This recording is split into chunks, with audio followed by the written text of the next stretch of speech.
Top. Alors, on va essayer de faire ensemble Bezrat Hashem. C'est un sujet qui demande vraiment de la réflexion. J'ai envie de dire, la question fondamentale de Pessah, à part le sacrifice qui, lui, évidemment, est important, peut-être je l'évoque ça en introduction. Vous savez qu'à notre génération, pour le moment en tout cas, il y a deux mitzvot qui sont d'Oraïta, le soir du Seder. D'accord? Le maror n'est pas d'Oraïta, par exemple. Le Korban Pessah, tant qu'on ne l'a pas renouvelé, le maror redeviendra d'Oraïta quand on aura le Korban avec lui, l'agneau avec lui. Mais dans le cas actuel, il n'est que des Rabbanan. Donc, les deux mitzvot d'Oraïta, c'est de consommer de la matzah le soir du Seder et. Dire en un mot la différence entre Oraïta. De Rabbanan, c'est les Rabbanan. C'est pas les Chachamim. Et Oraïta, c'est pas dans la Torah les elle-même. Rabbanan. Et donc, la matzah est une mitzvah très importante, puisque c'est avec elle que nous commençons le Seder et c'est avec elle que nous terminons le Seder pour le moment en tout cas. Et la deuxième mitzvah qui est des Oraïta, qui n'est pas moins importante, bien au contraire, c'est le Veigadeta. N'est-ce pas? C'est-à-dire c'est la transmission, c'est l'éducation de raconter à ses enfants la sortie d'Égypte. Il faut toujours avoir en tête que c'est une mitzvah, la mitzvah de Pessah. Mais je m'interroge avec vous pour essayer de bien comprendre encore une fois la valeur de la matzah, eh bien, le sens de la matzah. C'est-à-dire, est-ce qu'on mange de la matzah a priori ou a posteriori? C'est un petit peu la question qui rôde sur tout le Seder de Pessah, parce qu'on dit, on n'a pas eu le temps de faire monter notre pain, donc on a mangé de la matzah. Mais donc, ça voudrait dire que si on avait eu le temps, on aurait pu manger du chametz. D'accord? Là, c'est encore une fois au niveau technique. Donc, on va essayer de réfléchir, évidemment, de ce que ça implique, parce que vous savez très bien que derrière une dimension technique, évidemment, il y a une profondeur. C'est pas ça. Mais ça demeure parce que, comme je dis, les khatrila ou bedi aval. La deuxième question qui nous doit être posée, c'est comment s'appelle cette matzah? On le dit en introduction à notre Agada, au Magid, al-achma aniya, qui semblerait être un pain de misère.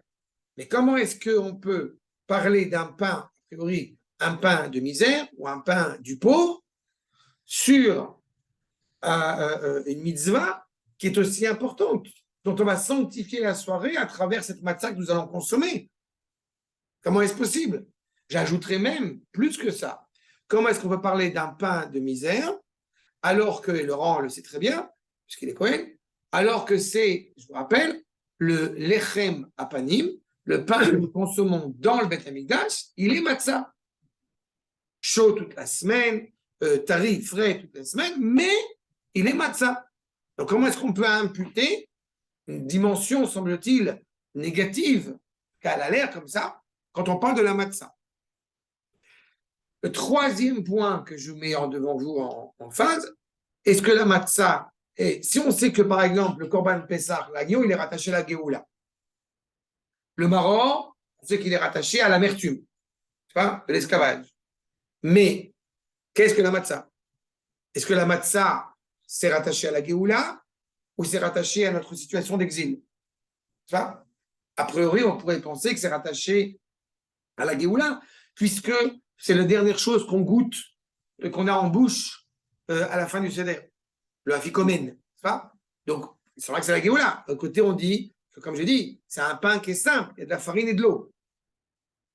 Et puis, qu'est-ce qu'on a mangé pendant toute l'année? On va essayer d'y réfléchir. Qu'est-ce qu'on a mangé pendant toute l'année en Égypte? Et enfin, évidemment, ça nous permettra de comprendre ce avec quoi j'ai commencé et ce avec quoi je vais terminer. Est-ce qu'effectivement, la matzah, elle est a priori ou a posteriori? Voilà le plan. D'accord? Et on commence. C'est clair ce que je dis? Ah oui, non, ça va, on va. Okay.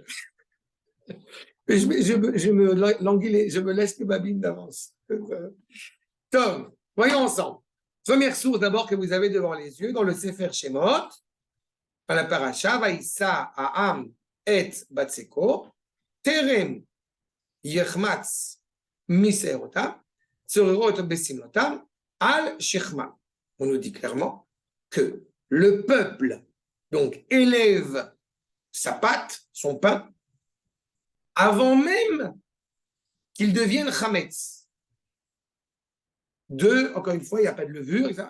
Avant que je monte. Comment?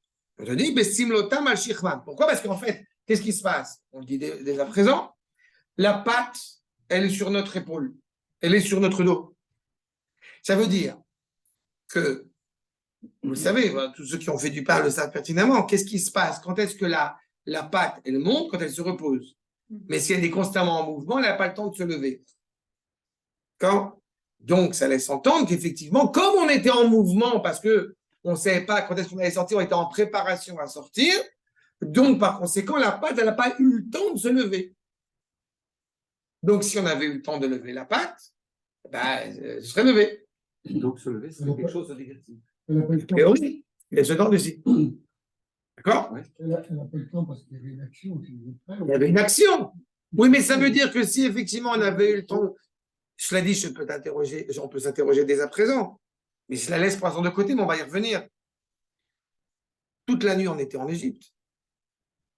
Donc, on a le temps de laisser le pain monter. On sait qu'on va sortir, ça y est. Donc, c'est quoi ce manque de temps? D'accord? On va y revenir. Nous dit le Malbim. Vaïssa Ahmed Batsako, accord numéro 2. Mishma. Tu vois, Sheratsu l'achmitsa. Rak shelo ispikasha. Il voulait faire du pain, on prépare le sandwich pour partir, mais on n'a pas eu le temps. Ça n'a pas eu le temps de monter. On est pressé, on est dans l'empressement. Donc, va dire Rabbi Yossi à Galilée, qu'on retrouve dans la Haggadah aussi, justement, le fait que, et c'est vrai aussi par rapport à Pessah en Égypte, chez l'onag, chez Bemitzraim, l'onag isou chametz, rak yom echad. Vous savez quelle est la différence de Sukkot, par exemple? On a une mitzvah de prendre un repas chaque jour dans la Soukha. À Pessah, on n'a pas de mitzvah de prendre un repas, de manger de la matzah tous les jours. On a une mitzvah, par contre, de manger de la matzah le premier soir, le soir du Seder. Il est évident que pendant toute la semaine, même pour toutes les générations, on ne pourra pas manger du chametz pendant toute la semaine, mais l'interdiction, la mitzvah de manger de la matzah, c'est que le premier soir du Seder. En Égypte, plus que ça, en Égypte, on a effectivement la mitzvah de manger de la matzah le premier soir, et l'interdiction du chametz le premier soir, en référence à la sortie d'Égypte. Sous-entendu qu'après, pendant la période, je parle de Pessah Mitzrayim, on n'a pas l'interdiction d'avoir du chametz. C'est ce qu'il nous dit. Lo isu chametz, rak yom echad. Aïnou, yom arba asar ve'alayla shel acharab. Le 14 et la nuit qui le suit, c'est à l'entrée du 15, là quand on fait le Seder. Tout cela, évidemment, est avant Matan Torah. Chez Kodem Matan Torah, Aya alayla oler acharayom. Avant Matan Torah, la nuit allait selon le jour, ma alayla azé, mikol alelot, manishtana. Alors qu'après Matan Torah, on sait que le jour, il commence avec la nuit. Les fils, c'est pour ça qu'il faut dire, chez Machenema, chez la chou et Taïssa, ils ont pétri la pâte, velo ispiku le chamtza. Aïnou, chez la chou, almanat le efota.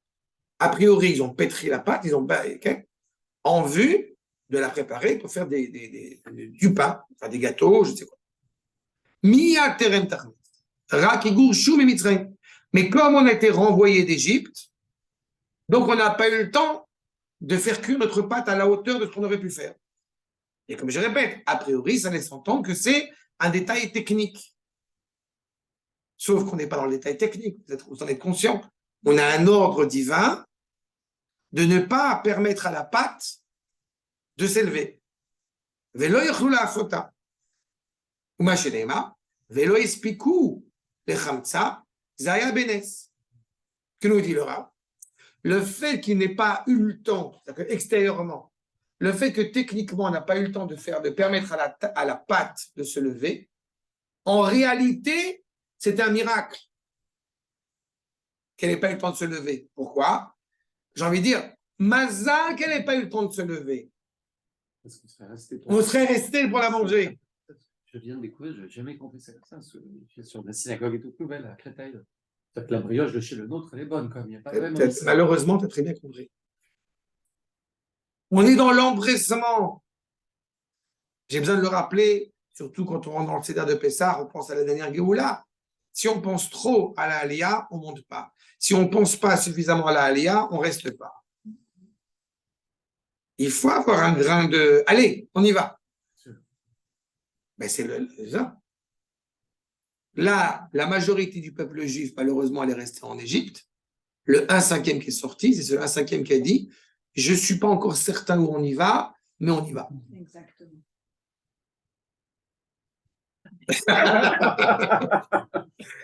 Ça va, Ça sent vécu. ben, c'est le Malbim. Regardez ce qu'il nous dit. Valze Amar. Et c'est cela qu'il est en train de nous dire, justement, concernant les Atid Lavo, concernant le futur. Retson Oloma. Shaya Remez Beze. Il y avait une allusion à cela. Que quoi? Shelo Shalat Baem Yetzerara. On a dans la Gemara l'évocation de la levure comparée au Yetzerara. On a envie de servir Akadosh Baruch Hu, mais il y a un Yetzerara qui nous empêche de faire.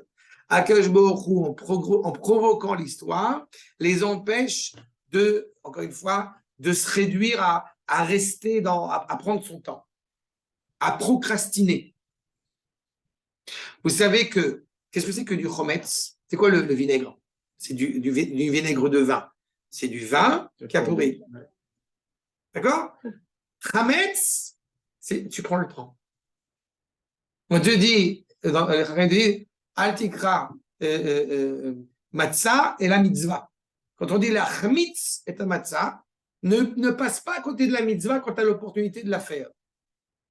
Ça va, je la ferai demain. Demain, j'étudie. Non. Justement. Shelo shalat ben yitzhara le'artiyam baderech. Pour pas, justement, qu'ils se trompent de chemin. Pour pas qu'ils fassent l'erreur de s'attacher trop à l'Égypte. S'attacher trop aux Égyptes. Chez Zenimshal bemashal achmatzat aïssa. Comme la levure. C'est quoi la levure? C'est un champignon, c'est une pourriture. Kemo shekatuv galou beyadoua. On sait, tu sais à Akadosh Baruch Hu, tu sais tout, que notre volonté, Retsonenu la asot Retsonecha, est là, c'est or shebaïssa me'akel. On a envie de te servir, mais on a une faiblesse, on a quelque chose de pourri, pas chose de pourri dans le royaume, comme il a dit, qui empêche de servir. Ou be'ashgachat Hashem, en fait la providence d'Akadosh Baruch Hu, qui nous pousse Shabbat me'ir ou me'yetzerara, qui en fait nous empêche de prendre du temps à pétrir la pâte pour s'empresser à, encore une fois, à s'embarquer pour sortir d'Égypte. Milash batzek achechum sato velodit khmatsa aïssa vechen lo shalad bahem aïtzerara. C'est-à-dire que d'un détail technique, le Malbim est déjà en train de nous montrer qu'en réalité, derrière cela, c'est une bénédiction pour qu'on puisse réellement s'engager à sortir. Mais donc, a priori, en Égypte, il y a eu une opération clairement divine de nous dire on aurait pu se laisser aller, Akadosh Baruch Hu a fait en ordre que. Sauf que. Il y a un paradoxe. Il y a un paradoxe. Non, mais c'est peut-être pas le même. Mais tu as raison, tu as raison, paradoxe. Non, mais tu vois, c'est qu'on était des esclaves. Oui. On n'était pas des juifs français dans le 17e. Alors, c'est une très bonne remarque et je vais te dire.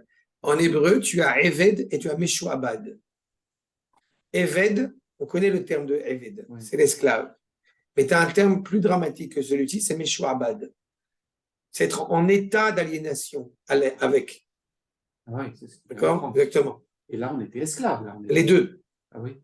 Ceux qui sont. Non, justement, on était esclaves, mais le 1/5 qui est prêt à sortir, il est déjà plus Meshuabad. Il est prêt à s'engager à sortir. J'ai coutume de rappeler à chaque fois que l'expression la plus percutante à comprendre qu'on n'est réellement plus des esclaves, enfin en état d'esclavage à l'égard de l'Égypte, c'est le fait que nous sommes prêts à prendre le croissant de lune et la croix de Jésus et de la casser en 1000 morceaux devant les Égyptiens. Enfin, devant les... Et ça, c'est impressionnant. Comme j'ai coutume de rappeler à chaque fois, Ot Zikaron Lachem. La controverse entre les Chachamim, si le sang était sur le fronton de nos portes, était à l'intérieur ou à l'extérieur, eh bien Rashi laisse entendre que c'était à l'intérieur. Parce que d'abord, celui qui a envie de sortir d'Égypte, c'est toi. Est-ce que toi, tu es prêt à affronter cela? Ou à chaque fois qu'il va y avoir Esav, Biden, qui vous voulez, qui va dire « Oh, oui, tout de suite, mon maître. Ben ça, c'est un problème. Il ne faut pas non plus aller dans l'autre côté, ce n'est pas la question. Mais on a une authenticité par rapport aux décisions que nous prenons. Et le 1/5 qui est prêt à sortir, c'est le 1/5 qui est prêt à dire on s'en va, aux yeux de tous, fièrement.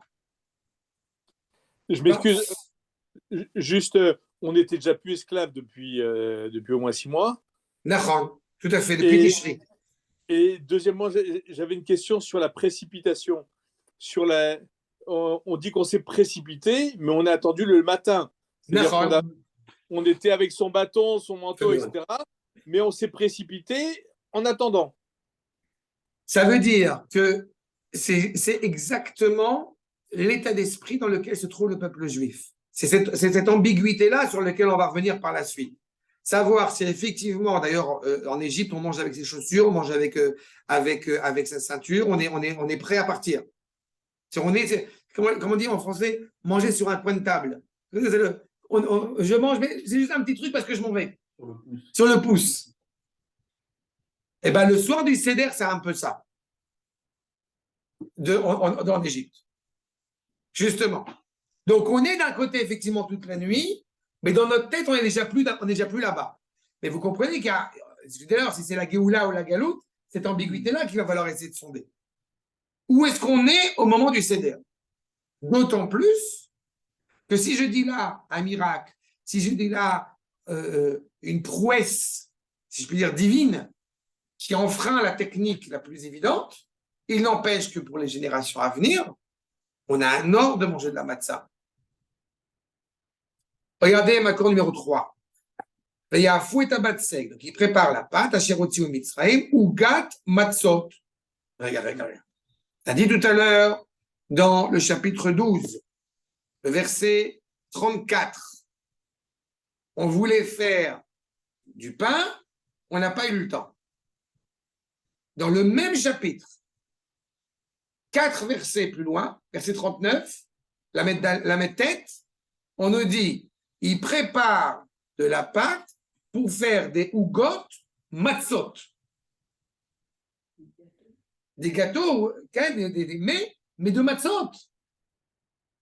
Donc, ça veut dire, on a préparé la matzah, on a préparé cette pâte pour être volontairement de la matzah. Pas pour être du pain. Et pourtant, c'est à 4-5 versets d'intervalle. La réponse la plus évidente, c'est qu'en réalité, vous avez ici 2 types de gens. Vous avez ceux qui disent, nous, on a envie de manger du pain, on n'a pas eu le temps. Et ceux qui disent, j'espère qu'on n'aura pas eu le temps. C'est ce qu'il dit par la suite. Ugat matzot, ki lo chametz, ki gourshu. Vous voyez, c'est inscrit. Là, on est encore en Égypte. Qui gourshu Mitzrayim, ils ont été renvoyés d'Égypte. Ils ne pouvaient pas s'attarder et ils ne pouvaient pas préparer un sandwich pour la route. C'est la relation même chronologique, cela. Exactement. Merci d'être en Égypte pour me permettre d'en sortir. Pour me sortir le plus vite. Merci d'être en Égypte. Mais quand on est avec Avram Avinu et qu'on se rappelle que l'annonce qui était faite à Avram Avinu, Ger Yezrecha Be'eretz Lahem, tu seras un résident étranger en terre étrangère. Tant que tu es comme ça, tu dis Ishtabar Shemo, Dieu merci. Mais quand on a déjà évoqué souvent, mais quand j'en suis à un stade où je suis français, républicain, démocrate et aussi israélite, là c'est très dangereux. C'est exactement la problématique. Quand Akadosh Baruch Hu a dit à Abraham, tu seras une résidence étrangère, ta descendance sera résidente étrangère en terre étrangère, mais heureusement que nos grands-parents parlaient mal le français, parlaient le yiddish, parlaient l'arabe, parlaient le judéo quelque chose. Imaginez-vous si pendant 3 minutes, et Dieu sait combien on en a souffert, si pendant une génération, on est français, monsieur. Il y a des Français, mes parents qui ont des Français mieux que des Français, à cheval sur le monde. Écoute les discours dithyrambiques sur la France de M. Éric Zemmour. Ah, mon père aimait la France. Mon père était fier de pouvoir bien parler avec les Françaises. C'est notre référent culturel. Ça ne veut pas dire qu'il faut le jeter, mais c'est qu'il faut savoir à quoi on fait référence. Donc, c'est fondamental. Regardez le Ramban. D'accord, numéro 4. Veyafu et abatsek, sheafu oto matzot, mipne a mitzvah. C'est-à-dire qu'on n'est pas techniquement parce que, comme je l'ai dit, parce qu'on n'a pas eu le temps. Non, parce qu'on a voulu accomplir ce qu'attendait de nous Akadosh Baruch Hu. Donc, volontairement, on a fait des gâteaux, des mets, matzot. Chez Nitztavu, c'est or lo imatze batechem, puisqu'on a eu l'ordre que clairement, la levure, la fermentation ne se trouve pas dans nos maisons. Puisque celui qui éventuellement mangerait du chametz serait retranché du peuple. Vous savez, il y a sortir d'eux et à sortir vers. Il y a un de mes maîtres qui dit que la différence entre ces deux états-là, c'est pas dans le peuple juif, c'est la différence qui existe entre le Erev Rav, les Goïms se sont joints au Ham Israël, et le Ham Israël. Le Ham Israël, il fait la mitzvah parce que Akadosh Baruch Hu lui a dit qu'il fallait manger, fallait faire des matzot. Et le Erev Rav qui est derrière, il dit bon, on va faire du pain, mais on n'a pas eu le temps. En tous les cas, Amar ki gurshu Mitzrayim, l'Omar, she'afoto bederech da'avur ki gurshu Mitzrayim. En fait, même la préparation de ce pain était faite sur le chemin parce qu'on a été renvoyé d'Égypte. Et donc, comme j'ai coutume de l'expliquer, effectivement, ça bouge énormément puisqu'on est en mouvement perpétuel. Donc, la pâte, de toute façon, eh bien, elle ne peut pas se lever. Dans notre tête, on est en mouvement. Je regarde ce que j'ai dit tout à l'heure. Il y a Eved et Meshuabad. Tu peux être en prison, mais libre. Et tu peux être libre, mais totalement emprisonné. Cette capacité à être profondément libre. Là, en plus, on n'est pas simplement des esclaves, par exemple, de juifs, mais des esclaves d'esclaves. Oui, c'est sûr. Ça change tout. Bien sûr. Toute la pensée, elle est souillée par la pensée égyptienne. Le juif américain, l'esclave. Le Vadaï. Regardez le Maharal. Maintenant, numéro 5. Justement, les Égyptiens ne nous ont pas laissé le temps. Tu m'as dit Gourchou, ils n'ont pas laissé le temps.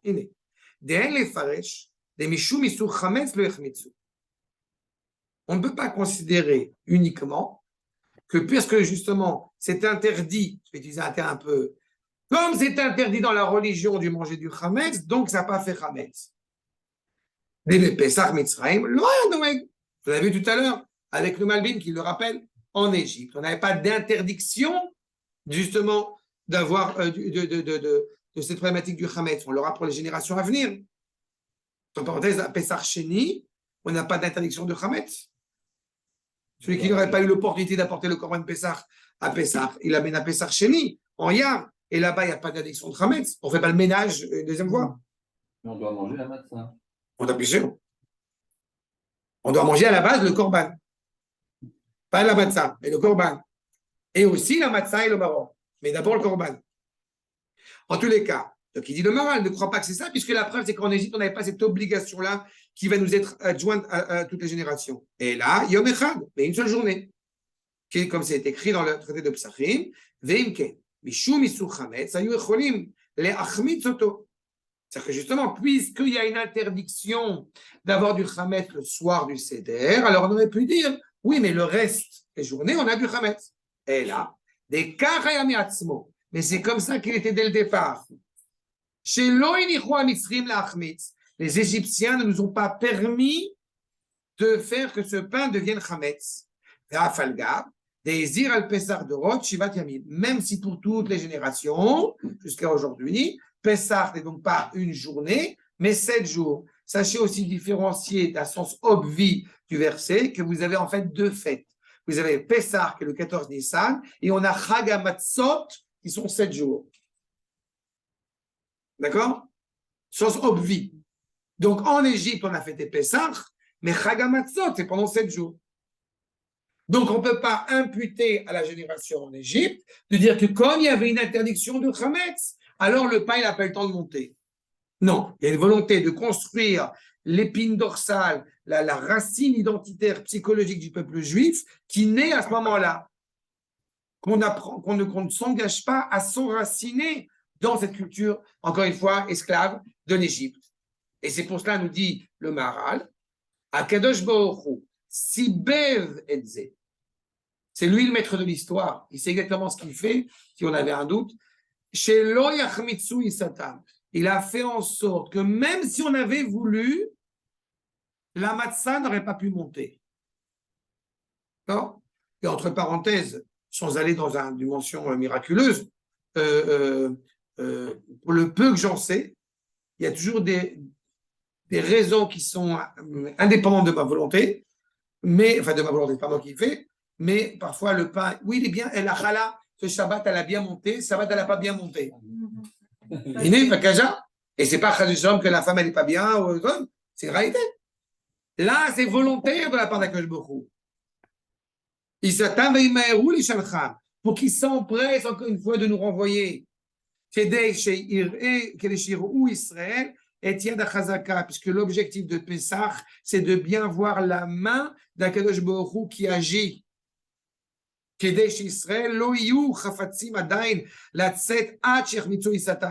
Pour pas qu'Israël ait la nostalgie de l'Égypte. Attends que je prépare des victuailles comme il faut. Le nôtre, on a dit. Non, le vôtre, pardon. Mitzraïm, Iyu, Megarshim Otam. J'ai coutume de rappeler quelque chose qui à mes yeux est chaque fois terrible, c'est le Vaï, la paracha de Béchalach. Vaï, Béchalach, Paro. Pourquoi on dit que Vaï, c'est une contrariété, c'est une détresse. Pourquoi est-ce qu'il y a une détresse alors qu'on est sorti d'Égypte? Parce qu'il a fallu que Pharaon nous vire. Vaï, Béchalach, Paro. Il a fallu que le Pharaon il nous foute dehors pour qu'on sorte. Donc c'est ça qu'il a à nous dire. Ne perds pas ton temps. Ta vie est en jeu. La vie de l'identité du peuple est en jeu. D'ailleurs, qu'est-ce qui fait la différence entre Matzah et Hametz? D'abord, d'un point de vue sémantique, d'un point de vue de la lettre, le chet, le chet et le hei. Quand on parle de Hametz, c'est Metzach, l'effronterie, l'orgueil. Non, je suis bien, mais je vais sortir après. Puis le deuxième point qui est intéressant, c'est dans la fabrication. Combien de temps sépare Matzah de Hametz? 18 minutes. Chai. La vitalité de la nation hébraïque est en jeu. On n'a pas le temps à perdre. Rachab, au Bézéniré, Yad Hashem, on voit la main d'Akadosh Baruch Hu, justement. Chazaka al Mitzrayim. Veilu haya isatam chamutza kodem, beratzon hayu yotzim, velo haya tzrichim Mitzrayim legaresh otam. Si on avait eu le temps bien avant de préparer notre matzah qui serait devenu chametz, en admettant qu'on aurait eu envie de sortir, les Égyptiens ne nous auraient pas renvoyés. Ça aurait été peut-être plus serein et plus reposant. Mais à quel point on serait réellement sorti? Si rien que dans cette réalité-là d'Auschwitz, il y a un cinquième qui est sorti, vous comprenez ce qui se serait passé si on avait eu le loisir, la sérénité de pouvoir revenir à la maison comme on l'aurait voulu. D'accord? Le Rav Tzvi Kalisher raconte, il loue l'émancipation du peuple juif. Et il y voit, il parle, c'est lui qui avait avec Rothschild, qui avait le baron Edmond Rothschild pour le pousser à acheter des terres en Eretz Israël et tout ça. Bref. Et il loue l'émancipation. Il dit c'est génial, les Juifs vont revenir en Israël tranquillement, sereinement. C'est comme ça qu'il voit les choses. Bon, hélas, c'est pas forcément passé comme ça. C'est-à-dire donc, ou ça va bien et ça va mal, ou ça va pas bien et ça va très mal. En tous les cas, on poursuit le Maharal, vous voyez. Donc, cette année, effectivement, quand on est en exil, on est obligé de manger la matzah. On a dit parce qu'on n'a pas eu le temps de manger, mais c'est pas, ça n'a pas eu le temps, j'espère que c'est bien clair maintenant, techniquement de ne pas le manger, c'est que c'est viscéralement, c'est psychologiquement parlant, c'est métaphysiquement important que ça ne monte pas. לא הווה לומר רק שאנו אוכלים מצה על שום שגירשו ממצרים, ולא הספיק בצקם להחמיץ, ולמה להתמלא במה שנגלה עליהם, מלך מלכי המלכים, parce qu'on se remplit de la vitalité divine, on se remplit du nom d'Akadosh Baruch Hu, encore une fois, qui nous indique, eh bien, la valeur de manger, et j'ajouterai, de manger de la matzah dans la joie, parce que justement, on est embarqué à sortir d'Égypte. Et là, l'Oma, une mère, elle fait des gâteaux pour son fils qui revient de l'armée. Et les gâteaux, ils ne sont pas encore tellement cuits. Mais elle est tellement contente que son fils revienne de l'armée. Tiens, je t'ai fait des gâteaux. Ou l'inverse, le gâteau est trop chaud. Et bon, Bon, ben, c'est un peu cet esprit-là, ce sentiment-là qui se crée. En mangeant de la matzah qui n'a pas eu le temps de monter, on se dit, mais ça y est, il nous sauve, on sort. Otam kodem she'echmitz habatzek. Afin kedei she'idou, et beyad chazaka ou motziav, une main forte, je vous sors d'Égypte. Vezeh ad shenigla alehem. Jusqu'au moment où Akadosh Baruch Hu se révèle parmi nous pleinement. Je rappelle quand même que la sortie d'Égypte, on évoque cette idée que c'est quoi Cherev dans la Haggadah, c'est Gilou Yashechina, la présence d'Akadosh Baruch Hu qui se révèle le soir de la sortie d'Égypte. Si on est en Égypte, quand on est à l'époque à la sortie d'Égypte, on n'est pas à Jérusalem, eh ben la maison est fermée, il y a une intimité claire entre le Créateur et la créature. Et personne ne peut y pénétrer. Parce que nous-mêmes, on est pleinement avec Akadosh Baruch Hu, et Akadosh Baruch Hu est pleinement avec nous. Donc, c'est d'une richesse exceptionnelle. N'est-ce pas? Dans ce cas-là, pourquoi est-ce que ça s'appelle Armania? Si c'est tellement riche, si c'est un sentiment tellement impressionnant qui est en train de se mettre en place, si on n'a plus de Yetzirah, si on est totalement avec Akadosh Baruch Hu. Parfait. Jusque-là, c'est clair? Ah, c'est clair, là. Parfait. Shiboulé Aleket, accord numéro 6, va nous donner, c'est un des premiers maîtres de la tradition, va nous donner les différentes raisons pour lesquelles ce pain s'appelle Lechem Oni. Je vous rappelle quand même, bon, on va voir. La manikra matzah Lechem Oni, comme il est inscrit, Lechem She'onim Alav Dvarim. Toute la soirée, de quoi on va parler? La matzah. C'est de ça qu'on parle. Enfin, comme j'ai coutume de le dire, la soirée du Seder, celui qui fait le Seder, il fait du sport. On lève le verre, on baisse le verre. On lève le verre, on baisse le verre. Et à chaque fois qu'on baisse le verre, on découpe la matzah, on recouvre la matzah, on lève le verre. Bon, et après, il y a le bivilou, etc. Mais le fait est, c'est que pendant toute la durée du Maggid, la matzah est découverte. Tout notre discours, toute notre parole, c'est au nom de cette matzah qu'on va manger. Donc, il dit, première raison pour laquelle ça s'appelle Lechem Oni, en la sémantique. Onim alav dvarim arbe. Il a beaucoup à parler sur lui, à répondre sur cette matzah. La hanot. Oni, c'est ou pas de misère, ou la hanot, répondre, réagir. Perouche, kriyata agada. Ve'aler alachilato. Toute la valeur de consommer la matzah. Davar acher, ma darko shel ani, befroussa, afkan befroussa. Quand on est pauvre, on mange du pain de mie. Pas une baguette, enfin, du pain de mie, du pain en tranches. On mange une tranche de pain. On ne mange pas un pain tout entier, parce qu'on n'a pas beaucoup d'argent. Il a fait. On est pauvre. À ce moment-là, on va la sortie d'Égypte. Tel le pauvre, on mange un pain qui est déjà coupé. La matzah, c'est pas un pain entier. Deuxième raison. Troisième raison qu'il nous propose le Rav, chez Botsi la Motsi Befoussa, ça c'est ce qu'on a dit à l'instant. C'est le Motsi. Vous savez que quand on fait une bracha, vous avez une pomme, okay, ou un pain, n'importe quoi, c'est bien de faire une bracha sur quelque chose d'entier et pas de couper en deux. Même si après vous le coupez en deux, vous partagez, mais faire la bracha sur quelque chose d'entier. Donc, tel le pauvre, on fait sur quelque chose de coupé. Troisième raison évoquée, Mawa Ani ou Mesik Veishto Ofa, Afkan ou Mesik Veishto Ofa. En réalité, quand on est riche, on a la servante qui nous fait la cuisine. Mais il y a une mitzvah, les juifs yéménites le font. Et aujourd'hui, on ne le fait plus trop, mais les juifs yéménites ont fait, comme le matzah mitzvah, 1 heure ou 2 heures avant Pessah, ils font la matzah, ils préparent la matzah eux-mêmes. L'homme, la femme, etc. Donc, tel le pauvre qui fait son propre pain et que la femme, elle va le mettre au four, alors ce soir-là aussi, on fait comme ça. Derech ha'ani. She'en lo mi lo il n'a pas de servant. C'est lui-même qui prépare son pain. Même le riche, puisque cette nuit-là, tout le monde est à la même enseigne, même le riche va faire son propre pain.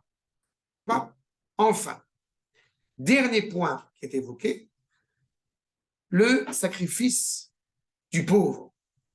Quand on va au Beth Amikdash, ou vous apportez un bovin, ou un ovin, ou de la fleur de farine. On va rajouter. C'est celui qui n'a pas d'argent. Et bien, c'est ce qu'il te dit. Justement, la manikre lechem oni, les fichiers en la chinoto, et la keshiu korban ani. Comme, encore une fois, de la fleur de farine, le minimum possible pour apporter un sacrifice au Beth Amikdash. Daïnou Omer, chez Asiri Taïfa. Une mesure, qui est la même mesure d'ailleurs que la manne dans le désert, en tout cas qui n'a pas grand-chose, qui n'a pas d'artifice, qui n'a pas de. Voilà. Et Abba, Bedalé Dalou, qui vient avec pauvreté parce que justement, on n'a pas les moyens d'acheter un bovin ou un ovin pour l'agneau Beth Amikdash. D'accord? Ça, c'est les différents regards qu'amènent tous les premiers maîtres de la tradition. Que je vous ai compilé ici grâce au Shibboleth et Leket, mais ça qu'il nous dit. Seulement, on va aller plus loin encore. Il y a un maître qui s'appelle le Rav David Moskovitch, que j'avais trouvé il y a quelques années. Et ce qui est très intéressant pour moi, c'est que sur son ouvrage, sur les fêtes et sur la Torah, il a deux askamot, deux maîtres qui ont trouvé son livre exceptionnel. L'un s'appelle le Rav Sonnenfeld et l'autre s'appelle le Rav Kook. D'accord? Pourquoi c'est intéressant? Le Rav Kook, vous connaissez, mais pourquoi c'est intéressant le Rav Sonnenfeld et le Rav Kook? Parce que vous avez ici les deux opposants dans leur manière d'aborder la Torah. L'un était profondément contre le sionisme et le Rav était évidemment tout à l'heure pour le sionisme. C'est un Rav roumain. Et il va donner une dimension supplémentaire que vous pouvez tout à fait en être conscient. La matzah, pareil, comment est-ce que le pain, comment est-ce que la pâte à pain, elle monte? Parce qu'il y a de l'air. Donc, avec l'air, ça gonfle. Sauf que la matzah, il n'y a pas d'air. On a enlevé tout, on a comprimé tout l'air qui pouvait arriver. Pourquoi est-ce qu'une nourriture, elle peut pourrir? Parce qu'il y a de l'air, parce qu'il y a les bactéries extérieures. Il a fait. La matzah, vous la laissez dans le carton et ça, elle ne peut pas pourrir. Parce qu'il n'y a pas d'air. Elle est totalement ça. Elle fait. En quoi c'est relié à notre sujet? Regardez. Le Rav Moskovitch, Galilée Zahav, d'accord, numéro 7. Ça va être la 5e raison. D'accord? Quand on dit qu'on a beaucoup à dire sur ce pain, on a 5 raisons pour ça. Velo Shamu et Moshe, on a un verset qui dit clairement que le peuple juif, vu la difficulté de l'esclavage dans lequel il se trouvait, eh bien, il n'était pas capable d'entendre les paroles, comment dirais-je, ésotériques de Moshe et de Aaron. Il n'était pas capable pas ésotériques, c'est eschatologiques, les paroles de délivrance qui étaient évoquées par Moshe et par Aaron, vu la difficulté dans laquelle ils étaient. Qui est Chad, Miarba Isodot, les 4 fondements, les 4 éléments fondamentaux de la création, chez Béadam, où Isod Arouach. Vous avez l'air, pas l'eau, l'air, la vie, le boussin, mais les 4 éléments, le feu, l'eau, l'air, l'éther, et dans ce souffle-là, comprenez ce souffle d'un un niveau, j'ai envie de dire, métaphysique. Quand on est animé par une confiance en soi, on a un souffle, on a cet oxygène qui nous permet de respirer, d'être bien dans ses baskets, j'ai envie de dire. Mais quand, ce qui a été le cas pour les Égyptiens notamment, ils essayent d'annihiler au maximum toute la dignité humaine du peuple juif, ils ont essayé d'annihiler leur souffle. Les hommes font des travails de femmes, les femmes font des travails d'hommes, les hommes sont fatigués et les femmes aussi et ne peuvent pas essayer d'avoir des enfants. Toute leur volonté n'était pas seulement de détruire physiquement Israël, mais de détruire d'abord et avant tout toute l'identité hébraïque. Il n'y a plus de souffle, il n'y a plus d'espoir, il n'y a plus de regard sur l'avenir. Il nous dit, chez Oumenassé à Adam les Mala, dans le Rambam, dans les Chot Yisodei Torah, nous dit clairement, quand on est animé par un souffle, c'est le roi, on avance, ça nous donne de l'énergie pour continuer. Mais quand on n'a plus ce souffle, qu'on est asséché, j'ai envie de dire, c'est ce qu'on essaie de faire les Égyptiens. Les Baal, Igober Alav, Isod Afar, pour ne pas laisser, justement, eh bien, nous dépasser la dimension terrestre basse, qui est dénuée de ce regard vers le haut. Rabbi Menachem Mendel de Kotsk dit justement pourquoi est-ce que l'homme il est constitué de la sorte avec la tête en bas et la tête en haut et les pieds en bas, justement pour qu'il puisse toujours regarder vers le haut. Et pas un animal à 4 pattes qui regarde tout le temps vers le bas. C'est le souffle. Chez Mosher, à l'inverse, l'éther, la terre et l'éther. Okay? Ça attire l'homme vers le bas. Chez Moshecha, Adam, les matins, les pritout, les chifloutes, la bassesse, la déshumanisation. Veoulam, Israël, ben Israël. Qu'est-ce qui se passe quand Israël est en Égypte? Les taux se resserrent, n'est-ce pas? Vous avez en tête. Israël a même ouvert au début, a même fermé à la fin. On rentre dans une dimension étroite, jusqu'à ne plus pouvoir en sortir. On ne peut plus regarder vers le haut. On ne voit plus la lumière. Les règles à Shiaboud, Shir Bidou Aleh, ce qu'ont fait les Égyptiens. Nidach, Baem, Isod Arwah. On est écrasé. On devient justement, et ce que révèlent les Égyptiens, c'est nous écraser totalement. Donc, dénué de souffle, donc la matzah, c'est nous. L'image de la matzah, c'est le peuple juif. On n'a plus d'aspiration à la liberté parce que, si je le disais autrement, une personne qui est capable de dire « je vois noir », elle n'est plus aveugle. C'est ça ce que je dis. Si elle est capable de voir le noir, c'est qu'elle n'est plus aveugle. Quelqu'un qui est aveugle, elle n'est pas capable de voir même le noir. Pardon? Pourquoi elle voit du noir aussi? Non, elle ne voit rien. Si c'est un aveugle de naissance, il n'est pas conscient des couleurs. Et c'est pas ce qu'il ne voit pas.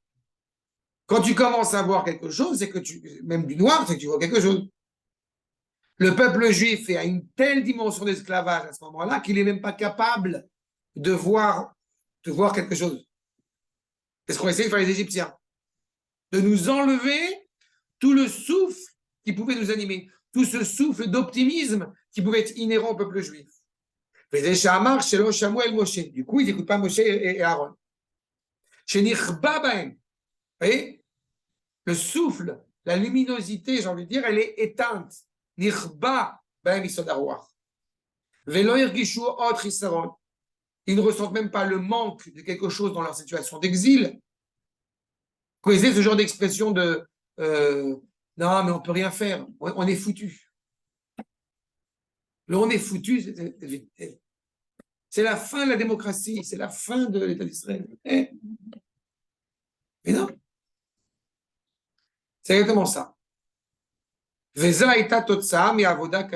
résultante d'un travail, d'un dur labeur, d'esclave, on perd sa vie, on perd son nom, on perd sa dignité. C'est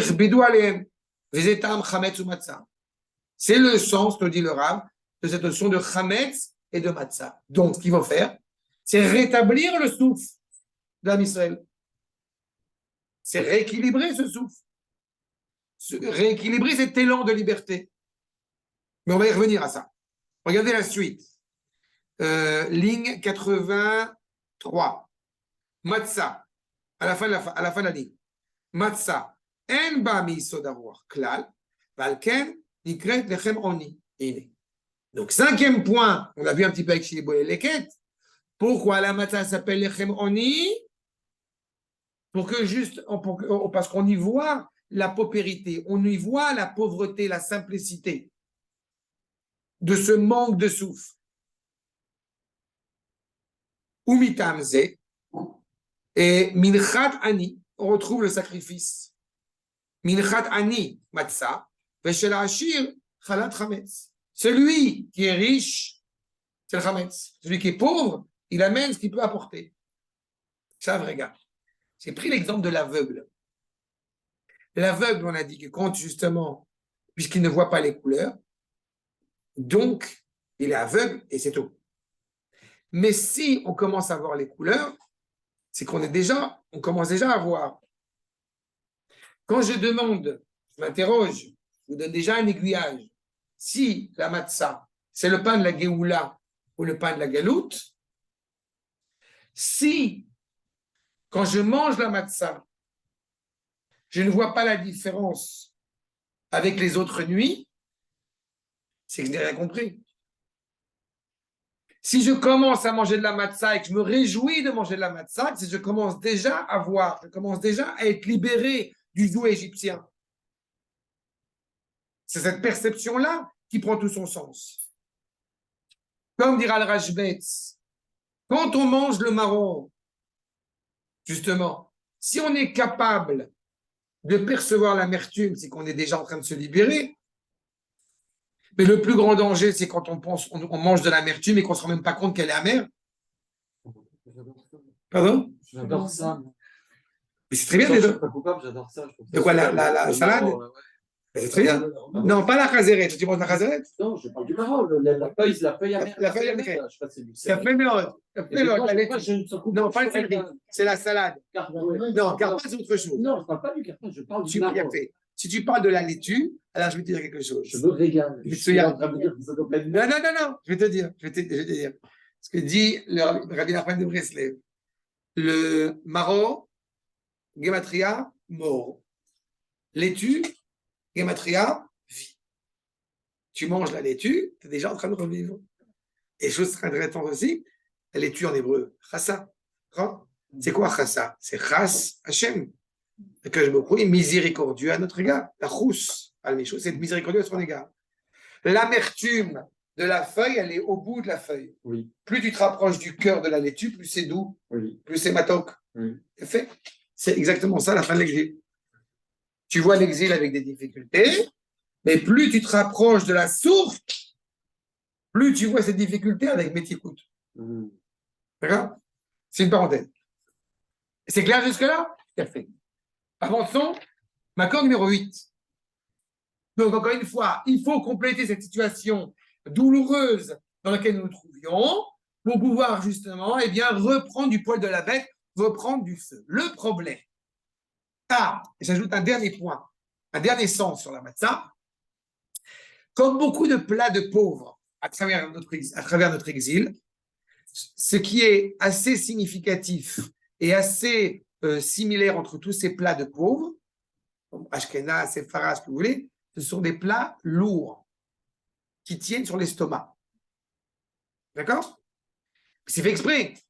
Parce que justement, il fallait qu'on puisse manger des choses qui nous tiennent bien au corps. C'est fait. Rabbi Yitzhak Abravanel, accord numéro 8, dans son commentaire. Anachon etzli, si vous vous rendez compte, on est au sixième sens de la matzah. Hein? Pour ceux qui disent que la matzah, ça va, c'est de la farine et de l'eau, c'est pas que ça. Anachon etzli, bezeu shamatzah tikere bekatour, lechem onik. On a vu, pain de pauvre. Les steisibot, achat, et pas tiva. C'est un pain de pauvre. Hein, parce que naturellement, qu'est-ce qui se passe? C'est un pain qui a, comme on a dit, que de la farine et de l'eau. Les shifluta, vedaluta, beatzma. Et la deuxième raison, nous dit le Rav, les fiches à matzah, kasha leitakel ba etstomaka. Etstomaka, c'est pas de l'hébreu, vous savez comment c'est? C'est un racham qui est en Espagne. Hein? Bien fait. C'est difficile à digérer dans l'estomac. C'est lourd. Vetatmid, la shved ba ushia. Ça va être lourd. On va toujours ressentir, quand on a mangé de la matzah pendant une semaine, bah, au Hashem. D'accord? Et la reine, je ne vois pas aujourd'hui qu'on a une génération quand même assez géniale. Vous avez de la matzah sans sucre, sans sel, sans machin, un truc chocolat, pas chocolat. Alors, la meilleure, c'est bienfaisante au vin blanc. La bienfaisante. Alors, elle est bonne. Okay. La bienfaisante. Moi, je mange plus ça, mais je sais qu'elle est bonne. Je mange mais moi, c'est moi. Je mange la matzah shmoura pour toute la semaine. Mais j'adore ça. Ah, la shmoura, c'est la plus noire, la spéciale. J'aime beaucoup cette matzah. Il y a fetma et industriel. Pour le soir du seder, essayez de manger fetma. Et pendant la semaine, après, vous mangez ce que vous voulez, mais le soir du seder, c'est bien si on a dit que c'est la mitzvah essentielle, c'est ça. Après, de manger de la matzah shmoura. Velachen, taspik me'at matzah leochlea. On peut manger un peu de matzah, on est déjà rassasié. Maintenant, ce qui est intéressant et qui demande une réflexion supplémentaire, c'est ce que nous amène ici le Rav à laquelle je ne vais pas répondre maintenant. Nous dit le Rav Yitzhak Abravanel, à Mitzrim les Sinatam et Ben Israël, les Égyptiens qui nous haïssaient évidemment, Kedei sheyaspik lahem lechem moat, ainotnim alehem lechem matzah. Là, le Rav Yitzhak Abravanel soulève une question supplémentaire. Ok, on mange de la matzah le soir du Seder. Mais qu'est-ce que vous croyez qu'on a mangé pendant 210 ans? Vous croyez que pendant 210 ans, le peuple juif, il avait le loisir de préparer de la kimia et des macros, des trucs, vous voyez?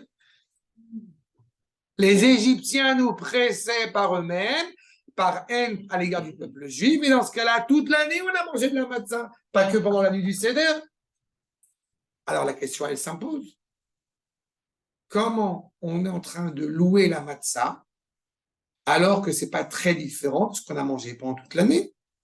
C'est très différent, mais fondamentalement différent. Regarde. C'est la C'est dernière. C'est la dernière. Non, c'est pas la dernière. On va sortir. Manishtana Laila Zemikola Elot, que pendant toutes les nuits tu as mangé du chametz et de la matzah, et que tu manges que de la matzah. C'est pas la dernière. Là, lui, là, t'as bien compris. Toi, tu fais fausse route. Et là, tu fais fausse route. Parce que, non, ça dit que Mechilata. Aval. Mais non, elle est fondamentalement différente. Mais je ne réponds pas encore. Je vais y répondre. Ça, on va y arriver à ça. Maintenant, donc, on a compris les différents sens de la matzah, pourquoi ça s'appelle la chémoni.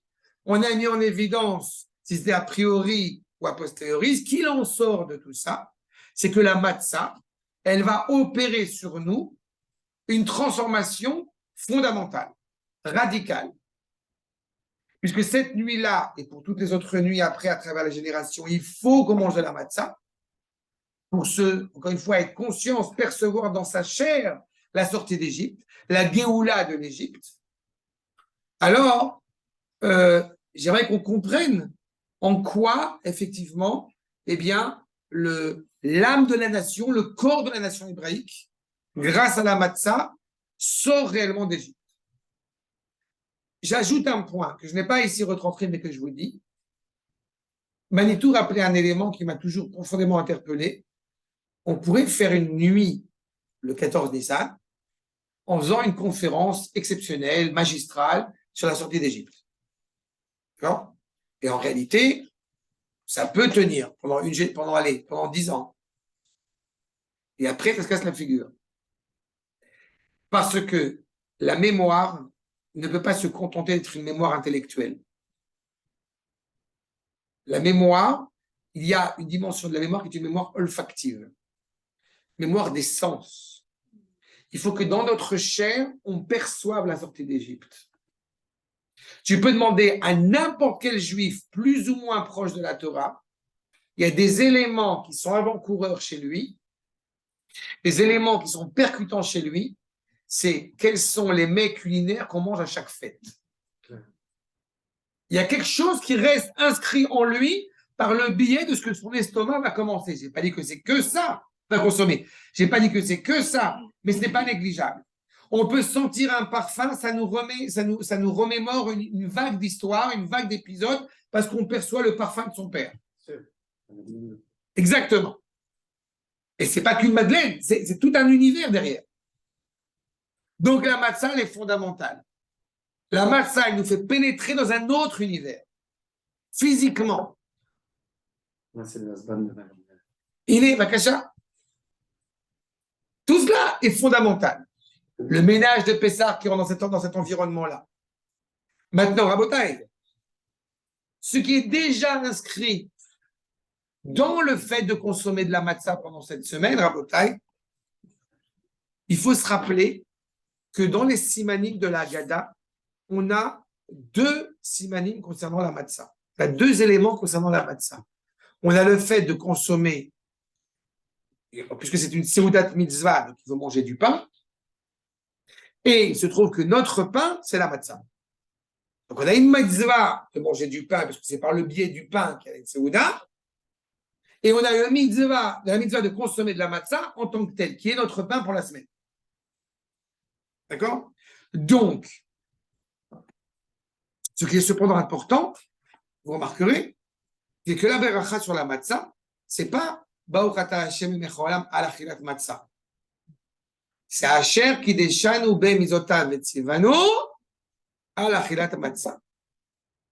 Donc, il y a une sanctification, il y a une révélation de la sainteté inhérente au peuple juif de nouveau par le biais de la consommation de la matzah. Donc, la matzah n'est soudain, évidemment, pas a posteriori, pas pour des raisons techniques, pas seulement parce que c'est un pain de pauvre ou non, parce qu'elle est en train de revigorer toute l'âme du peuple juif. Regardez ce que dit le Rabbi Tzadok. Maintenant, numéro 9. Mitzvat achilat matzah notenet kedusha beachilot. On connaît la valeur de consommer. Il ne faut pas oublier, Rabotai, que dans les 15 signes de la Haggadah, Shulchan Aruch en fait partie. La fin du Seder, on le sait, ce n'est pas le repas. C'est au milieu du Seder. Il y a encore de longs processus après. Mais donc, manger fait partie de cet accès à la pleine liberté du peuple juif. Qui kol mitzvah bifrat otan shemevachim alea asher kedishanu bezotav etzivanu mosefet kedusha be'adam. Ça vient ajouter de cette expression de sainteté au sein de l'homme. Et beichud beoto evar vekoach shel yado ne'eseh. Et en particulier par le membre qui va être particulièrement touché par cette mitzvah. Ça veut dire que notre manière de consommer, elle va être différente avant la sortie d'Égypte et après la sortie d'Égypte.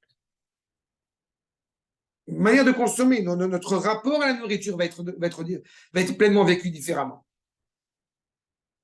Maintenant, et pourquoi je dis que c'est réellement une réparation de l'identité hébraïque? Parce qu'elle nous permet d'intégrer pleinement cette valeur essentielle de l'humilité. On a évoqué tout à l'heure la différence entre Chametz et Matzah dans ce rapport à l'effronterie, dans ce rapport à l'orgueil. On dit en hébreu Azut Metzach. Tu es effronté. La Matzah, on a dit, c'est le pain simple. Ce n'est pas le pain seulement simple, puisqu'on a fait le parallélisme entre la Matzah et le peuple juif. C'est aussi l'évocation du peuple juif qui est plein de reconnaissance à l'égard d'Akadosh Baruch Hu, justement, en mettant en évidence sa vertu d'humilité, qui est la nature profonde du peuple juif. Regardez le Maharal dans Gvurot. D'accord, numéro 10. Ve'od teda, ech hamatzah, she'ilechem oni, shayach el ha'geoula. Je vous ai répondu oralement, mais on le voit dans la langue du Maharal, c'est quand même beaucoup mieux.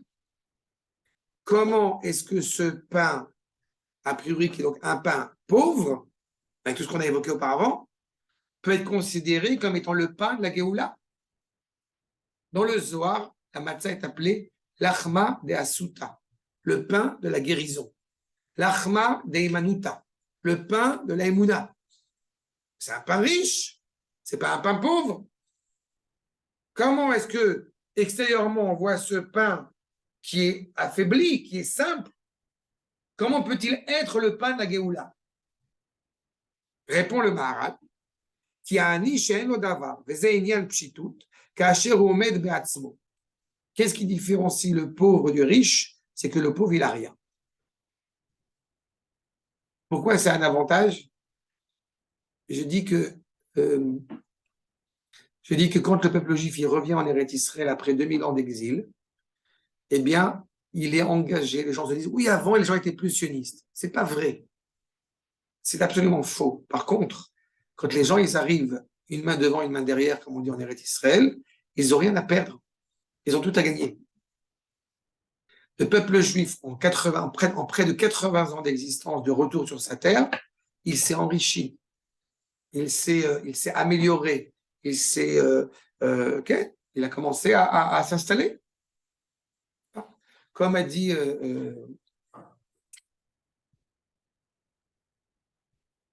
Rocky Balboa, il est arrivé, ce qui peut arriver de plus grave à un boxeur, il s'est embourgeoisé. Le peuple juif, en 75 ans, il s'est embourgeoisé. Eh bien, ce n'est pas foncièrement négatif, mais c'est un problème. D'accord? Le peuple juif, quand il sort d'Égypte, il mange de la manne, il est content. Mais assez rapidement, il veut de la viande. Dira Douchet Alevi, Rabbi Levi de Berditchev, le peuple juif, c'est la preuve qu'il est plus riche. Parce qu'il ne se contente plus de pain noir. Il veut un peu plus maintenant. Donc il s'est commencé à s'élever. C'est un avantage, mais c'est aussi un inconvénient. On n'est plus capable, encore une fois, d'avoir cette dynamique d'être prêt à tout remettre en cause pour continuer à se battre. Donc tu dis le Maharal, le pauvre, il a un avantage. C'est qu'il est dénué de tout. Donc il est rattaché à rien. Fait d'avoir zé, im shehu Chisaron nirshav ba'olam hazeh. Il y a un manque dans ce monde-ci. Chez Olam Arkava. Ce monde-ci, c'est le monde de la complexité. Ou Malato Arkava. C'est ce qui se passe dans le monde. Michol Makom. Apshitut. Mais la simplicité, Mala Hu Bitsad Olam Apashut. Ve'en Bo Arkava. En fait, c'est en train de nous dire le Maharal, c'est que c'est compliqué d'être simple. Et quand on arrive, en réalité, c'est ça l'objectif. On n'a pas envie d'avoir beaucoup d'argent pour avoir de l'argent. On a envie d'avoir beaucoup d'argent pour avoir la liberté de faire ce qu'on veut. C'est ça l'idée. On veut choisir, on veut pas s'enfermer dans un métier de peur justement de s'enfermer dans un métier. Donc si on a plein de cordes à son arc, on aura la liberté de choisir. N'est-ce pas? Donc le pauvre, il a un avantage, c'est que justement, il n'a pas d'attache, il n'a rien. Le riche, il vit déjà dans la complexité. Ici, que quand, encore une fois, il s'engage sur une voie, ça peut engager beaucoup de paramètres derrière. Et la Géoula, sauf que la Géoula de l'Égypte, elle n'est pas de ce monde-ci. Je vous rappelle que c'est Akash Baruch Hu, on le dit dans la Haggadah, là il est Malach, le Shaliach, le Sarah, c'est Akash Baruch Hu, tout seul qui va sortir le peuple juif d'Égypte. Donc ça veut dire que c'est du monde futur, c'est pas du monde d'ici, c'est pas du monde d'en bas. On n'a aucun mérite de sortir d'Égypte. Et pour Akash Baruch Hu nous sort lui-même. C'est donc pas dépendant des règles de la nature. Comme j'ai coutume de l'expliquer, quand l'homme intervient dans un processus historique, ça prend du temps, ça prend des années. Quand Akash Baruch Hu intervient dans ce processus, on est hors norme, on est hors temps. 210 ans, on est esclave en Égypte. En moins d'un an, boum, trac, c'est fini. Non? Donc, ce Olam Hazeh, ce Olam HaMurkav, Rak, mais ça dans Olam HaElyon, on n'a pas shoot. C'est le monde justement d'en haut. Vous vous rappelez que Yud-Ke Vav-Ke, c'est le nom d'Akadosh Baruch Hu, c'est le nom par excellence. Elohim, c'est la manière de créer le monde dans lequel nous vivons. Quand on fait Shema Israël, on se rappelle qu'Akadosh Baruch Hu, il est Ain Dalet, l'œil physique voit une réalité complexe, ça c'est le monde dans lequel nous vivons. Dans le monde futur, on voit bien tout le lien organique qui régit tous les éléments. D'accord? C'est clair jusque-là? Achat. Chez Olam Murkav. Rak Zedolem Apashut. Et donc ce pain simple, laisse entendre le Maharal, il est pauvre vis-à-vis de ce monde. Il n'est pas pauvre vis-à-vis de la vérité. C'est clair ce qu'on est en train de mettre en place là? C'est-à-dire que d'un point de vue de l'idéal, la matzah, c'est le pain exceptionnel, c'est le pain idéal. Et c'est marrant, c'est qu'il y a en plus une inversion du temps. Comme s'il y avait un prion comme ça qui partait dans D'accord. Ça rappelle un peu la Magen David, non? Ouais, c'est marrant d'ailleurs. Il n'y avait pas pensé. Évidemment. Évidemment. Dans un cas, c'est la matzah qui est conséquence du temps qu'on n'a pas eu. Et dans l'autre cas, c'est la matzah qui porte en elle le temps. Exactement. Mais c'est-à-dire que tu t'inscris dans cette histoire véhiculée par le temps, une réalité qui est hors norme, qui est hors temps. Ce qui est intéressant, c'est que c'est le même. Bien sûr. D'ailleurs, un triangle, il y a trois côtés. C'est évidemment un pur hasard, mais qui rappelle juste l'unité d'Akadosh Baruch Hu. C'est pour ça qu'il y a les triangles des deux côtés. Et ça aussi, c'est un sujet à part entière, le Magen David. Mais en tous les cas, vous voyez ce qui est impliqué ici. C'est que justement, il apparaît simple, je répète, comme tu as très bien dit, il apparaît simple dans le monde dans lequel nous vivons par sa pauvreté. Alors qu'en réalité, il est simple par son idéal divin. En fait, la problématique, on pourrait avoir un équilibre, qu'elle soit à la fois riche en haut et riche en bas. Ah, c'est clair ce que je dis pour l'instant? Bien fait. Alors, dans ce cas-là, puisque nous étions dans une situation d'esclavage, comme on a dit, on va prendre le médicament. Comme j'ai dit, la matzah, c'est l'echem de Asuta. Cette nuit-là, on est libéré, on est hors norme, on est hors temps, parce qu'on n'était pas capable de se libérer tout seul, donc Akadosh Baruch Hu intervient. Donc on a besoin de prendre un médicament pour ne pas tomber dans le niveau le plus bas de l'existence dans lequel on aurait pu tomber. D'accord? Vous êtes avec moi, je vous ai perdu. Bien fait. Le Rav, dans Makor numéro 11, au roi d'Israël, Tsuratam chez l'Israël, la valeur d'Israël, la lumière, l'âme d'Israël. Elle a besoin de s'éclaircir, elle a besoin de se mettre en place. L'humanité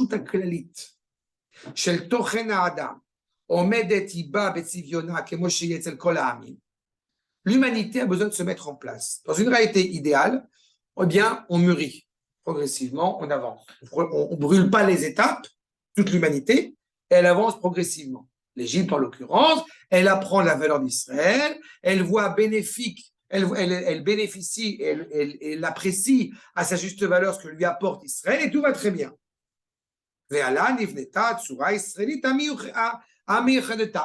Avec la valeur spécifique d'Israël. Or,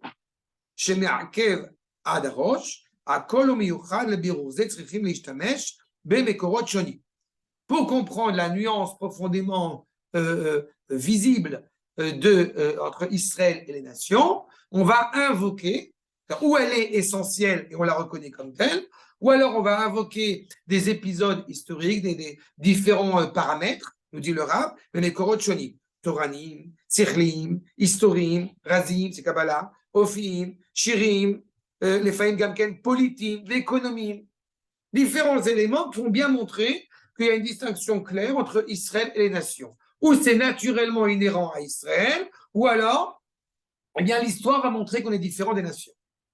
Mais qu'est-ce qui se passe dans le cas où non seulement l'Égypte, en l'occurrence, qui est l'antithèse d'Israël, ne le voit pas ni d'un bon œil de ce côté-là, d'un œil bénéfique, de bénéficier de ce qu'Israël peut lui proposer, ni, au contraire, avoir les distinctions entre elle et Israël.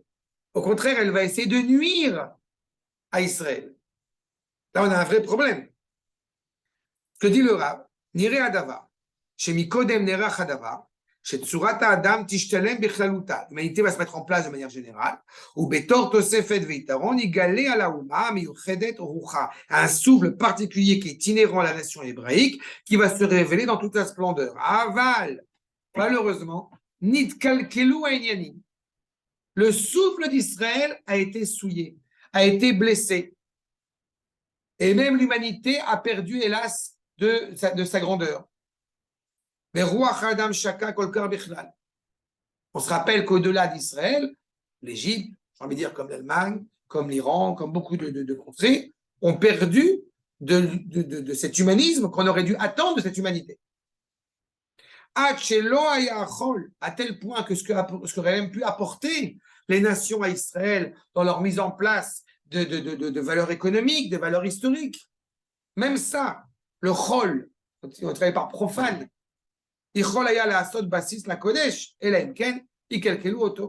même les valeurs que vont transmettre, notamment l'Égypte, sont souillées totalement.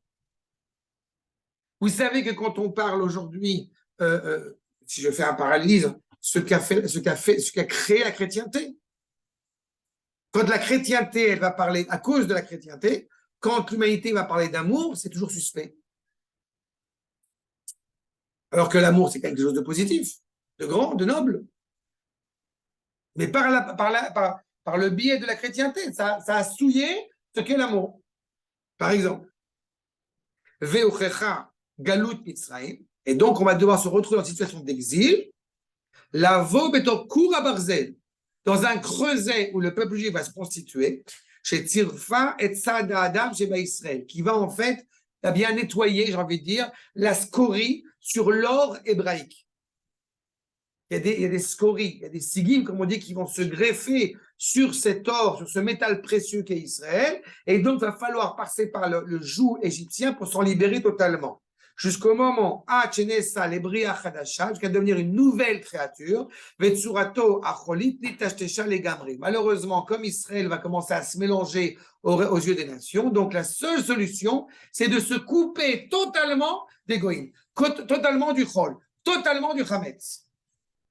Et donc, dans ce cas-là, la matzah, elle va nous servir de médicament pour redevenir Israël au sens le plus noble du terme, des pieds jusqu'à la tête.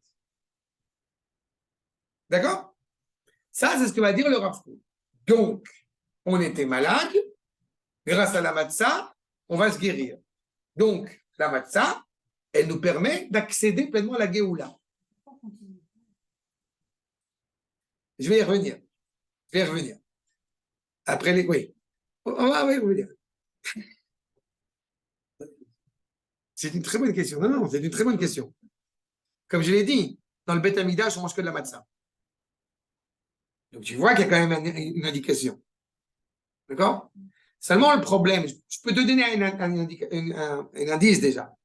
Le problème, c'est, j'ai eu l'occasion de rencontrer un certain nombre de gens, et ça m'a toujours beaucoup peiné quand je les entends parler de Pessah en disant c'est la fête la plus terrible pour eux de l'année. Oui, ça me peine profondément.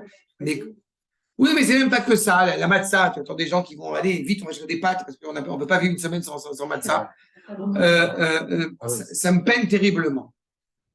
Mais je pense que derrière cela, eh bien, évidemment, il y a un sentiment d'esclavage qui est évident, qui est percutant, qui est cuisant.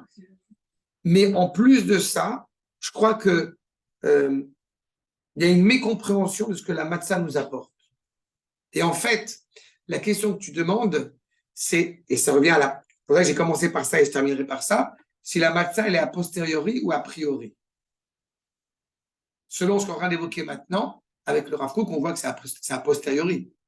Au-delà du problème technique, ça reste a posteriori d'un point de vue idéal, puisqu'on a l'objectif, on a l'idéal de manger du pain à Shavuot. Mais en réalité, c'est une controverse avec le Rav Jaktilia. Parce que le Rav Jaktilia va montrer que c'est a priori et pas a posteriori. Le Rav Jaktilia, c'est un Mekoubal de la Kabbalah espagnole du XVe siècle. On va y arriver. Il est là. On arrive. Mais cette marloquette, si je puis dire. Cette matzah-là, la matzah de l'après de la sortie.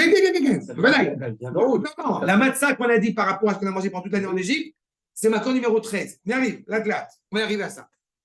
Mais cette marloquette que je vous mets déjà le doigt dessus, entre le Rav Kook, entre l'approche du Rav Kook, à mon avis, se complète, entre l'approche du Rav Kook et le Rav Jaktilia, c'est une des choses qui, à mes yeux, c'est exceptionnel.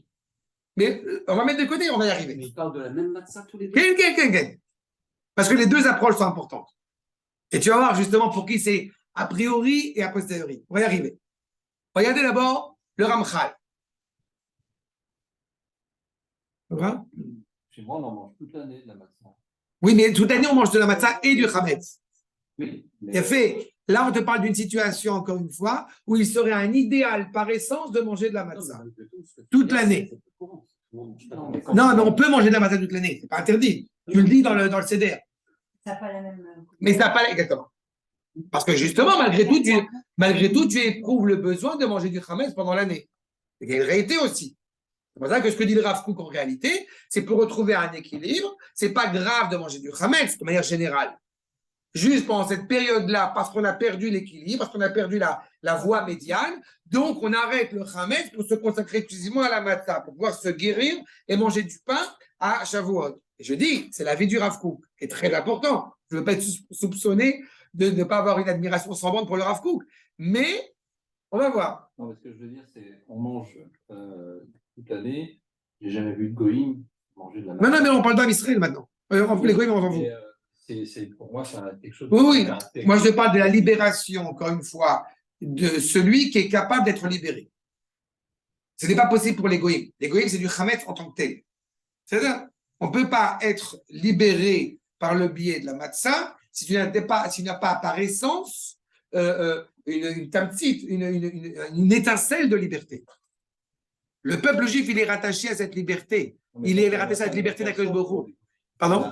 Ça n'a absolument aucun sens. D'accord, exactement. Tout à fait. C'est un autre monde, quoi. Tout à fait. Non, mais c'est une vraie question. Est-ce que le vieillard, ça peut prendre à manger pas en même temps que le chametz, d'ailleurs. Non, Mais parce qu'on a- non, pas oublier. non, parce qu'on veut, c'est pas dans la question de l'oubli. Si c'est le pain idéal, alors tu dois te contenter du manger de la matzah et pas du chametz toute l'année. D'accord. Si on veut de la matzah, si la matzah c'est le pain idéal, on va manger de la matzah toute l'année. Non, il y a aussi une prise de conscience de dire pendant que les deux jours, il y a une contrainte. Mais on veut pas de contrainte, on veut la liberté. Oui, mais ça reste quand même. Non, je t'en supplie, là tu fais une erreur. Rien, tu fais une erreur. Vous avez quand même dit. La fête de Pessah, c'est la fête de la liberté par excellence. On est le plus libre possible qui soit. Oui, non, mais dans l'esprit des gens, ce que vous avez dit avant. C'est le problème. C'est le problème. Mais donc le problème, il n'est pas dans la matzah. Très bien. Donc le problème, il n'est pas dans la matzah. Le problème, il est chez les gens. Tu arrives, tu es en train de penser au Rav Jacques Delia. C'est vrai, on va y arriver. Regardez le Ramchal, Rabotai. Maintenant, numéro 12. Inyan HaChametz VaHaMatzah, nous dit le Ramchal dans Derech Hashem.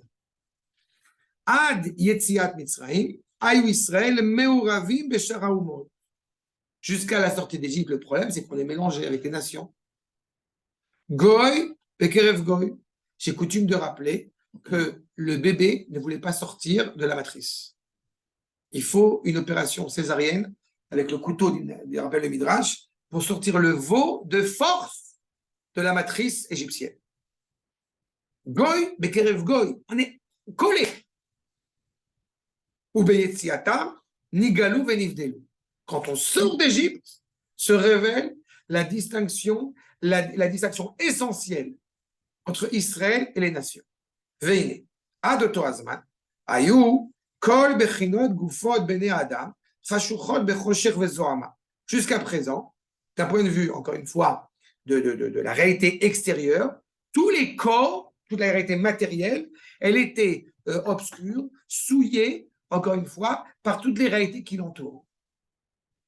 Prenez ça, on peut prendre ça au sens évidemment psychologique, ou pendant toute l'année, on est en état, de certaine manière, on est en état d'esclavage. Vis-à-vis de quoi que ce soit. Le soir du Seder, on doit penser, beaucoup de Chachamim vont évoquer dans ce sens, le soir du Seder, on veut être libre, on veut que cette liberté que nous sommes en train de nous abreuver le soir du Seder, elle a une influence sur toute l'année. Achal, ou Beyetzia, Nivdelou Israël. En sortant d'Égypte, on devient une distinction claire, essentielle entre nous et les nations. Vous vous rappelez qu'on avait évoqué dans le passé que la notion de Yetziat Mitzrayim, comme le rappelle le Sfat Emet, ce n'est pas Yetzia mi Mitzrayim, mais c'est Yetziat Mitzrayim. Le monde entier est en esclavage. Quand Am Israël sort d'Égypte, eh bien, par cet acte, il permet au monde d'accéder à une authentique liberté. J'ai toujours en tête un enseignement que j'ai reçu de mes maîtres, que quand Lévinas faisait un cours, on est un Rashi notamment en France, à l'Egno, des goïms participaient à son cours. Et ils leur ont demandé, les journalistes leur ont demandé, pourquoi vous allez étudier chez Lévinas? Parce que c'est le seul qui nous procure de l'espoir. Une sorte de désespoir inhérent aux nations par leur essence que le peuple juif peut transfigurer. Quand Am Israël sort d'Égypte, c'est le monde entier qui sort grâce à lui. Mais il faut, pour le coup, je pense par rapport à la matzah, que le Am Israël, justement, il consomme de la matzah pour révéler cela, pour libérer cette dimension, encore une fois, qui pourrait nous laisser penser qu'on est esclave de la réalité. Entre parenthèses, la scène, C-E-N-E, c'est la matzah, enfin l'hostie, qui mange. C'est le corps de l'autre, pardon. Mais non, dans la scène, il était en vivant, non? Oui, mais si vous mangez, c'est l'Eucharistie. C'est l'Eucharistie. L'Eucharistie, c'est la nuit du Seder. La nuit du Seder avec les 12 machins. Vous mangerez ce pain, ce sera mon corps. Vous boirez ce vin, ce sera mon sang. Voilà. Et bien, l'hostie du dimanche matin, avec donc. Non, ça je sais, mais je ne savais pas que la scène. C'est le corps. C'est la scène, oui. Venim tseu gufotam. Alors, on peut revenir chez nous. Le gufotem. Les terres, leur corps se purifie, justement. Les Isdamen, les Torah, et la Avoda pour honorer Akadosh Baruch Hu. Quelle était la valeur de la manne dans la même optique? Quelle était la valeur de la manne? Lechem Shmimi, c'est pour se préparer à rencontrer Akadosh Baruch Hu au Har Sinaï. Dans ce pain céleste, il n'y a pas d'obsolète, il n'y a pas de détritus. Donc la matzah, par essence, elle nous met en phase avec cette volonté, justement, eh bien, que tout notre être retrouve sa pureté. Be'ashbatat hachametz. Du coup, on met en porte-à-faux le chametz et on ne consomme pas de chametz et au contraire de la matzah. Ou bechilat matzah, aynu kine, alechem sheuchan hamazon ha'adam, ou mishtave be'emet et la matzah vanirtza be'adam. Tu manges ce à quoi tu ressembles. En mangeant de la matzah, tu dis tu veux être justement dénué de fioritures, dénué d'artifices. En mangeant de la matzah, tu dis je veux être profondément humble et aimer et aimant mon Créateur. La levure, c'est naturel dans le pain. Justement, c'est que naturel. Tu pourrais te croire en tant qu'Israël n'être que naturel. Sauf qu'on est hors nature. Et chez Kala Ikoul, mais tout va tam. Le Hametz, c'est plus facile à digérer. Il n'y a pas de problème. Il y a une contradiction entre ce monde-ci et le monde suivant. Tout ce qui est simple dans ce monde-ci est compliqué dans le monde suivant. Et vice-versa. Pas. Vous avez tout ce qui est bon, c'est très mauvais. Il est. Gamoun imshar lefi achok haraoui ba'adam. Faut que je fasse bien quand je dis des blagues, parce qu'après les gens ils vont pas croire s'ils écoutent c'est la grande vadrouille. Vous avez compris que c'est L'hospice de Beaune, non? Ils sont pas l'hospice de une Beaune. espèce de bonne avec Meursault. Meursault.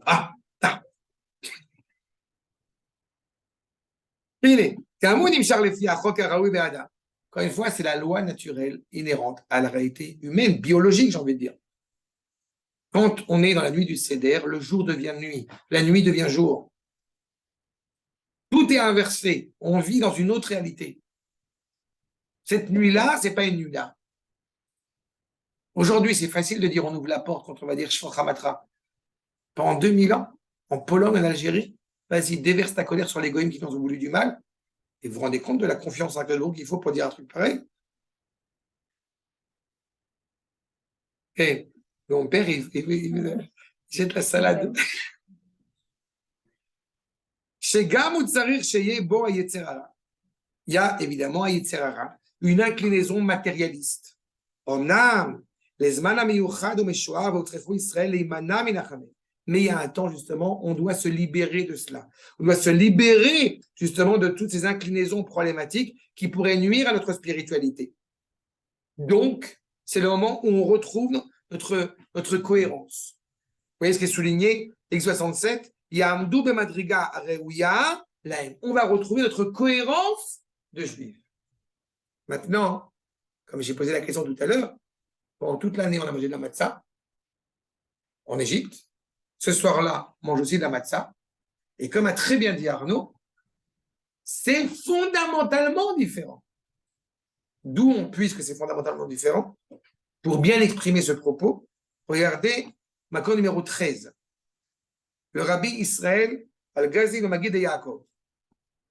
Akavana. En achilat matzah zu bagalut, kemo shaita bezman shebet hamikdash kayam. La matzah qu'on va manger en exil et la matzah qu'on va manger dans le Beth Amikdash, ils n'ont pas la même valeur, ils n'ont pas le même sens, ils n'ont pas la même dimension. Dans un premier cas, je t'impose à manger ça. Dans le deuxième cas, je suis tellement libre que je vais manger ça. On dit que